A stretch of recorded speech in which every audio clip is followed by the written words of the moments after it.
We're here at the Museum of Modern Art for an advanced screening of Stand Up Guys, a real actors movie that has three-of-a-kind Oscar winners. The title's called Stand Up Guys, and guys do really have a code of honor. Why do you think they have one and women don't? Why do you think they have like that camaraderie? I think women do, it's just we don't need a label for it. Oh, I like that. So it's like an honor among men, you know, where do you think that comes from? The movie highlights that, I don't know, I'm just an actor. I'm not a sociologist. I'm glad that you picked that up because that was I have a lot of friends of mine that are pretty wild. They do some of my friends have done some things that are not necessarily legal, but they always do it in a nice way, in a way that is part of that code and understanding. And these guys are like that. The younger generation, they don't respect the codes. How was it making like an actor's film? Heaven.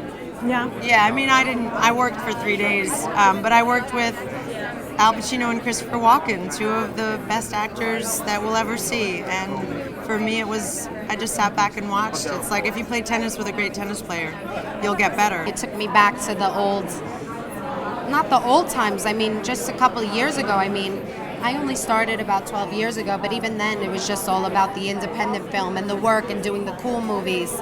And now that's kind of gone. I had a wonderful time doing this film, and Fisher was a wonderful director, which surprised me because he's an actor, and often actors will give you too much direction. He was quite lovely. Oh, good. It was really wonderful working with him because he's a wonderful director, but also he understands actors and he knows how to talk to them, and it was very collaborative, and so it felt very creative. Everyone has said you're a wonderful director to work with. How was it going on the other side of the camera as an actor? I love directing. It's what I really wanted to do for about 10 years. I've done it a little bit.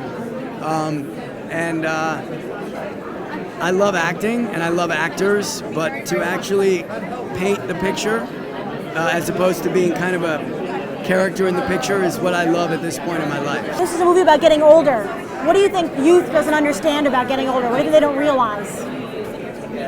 Oh, God. A lot of things. A lot of things. First of all, young people will never understand that when they have kids, they're always going to be your kids, no matter how old they are. You always worry about it. Mm-hmm. That's number one. The other thing is that when they get to be 55 years old, when they fall down, they think that that's what they're going to feel like for the rest of their lives. They don't think, I'll be okay tomorrow. It's over. My last question for you is, Christopher Nolan recently said that everyone makes a big deal about older actresses not being able to get work, but it's just as hard for male actors as they get older. Do you think that's true?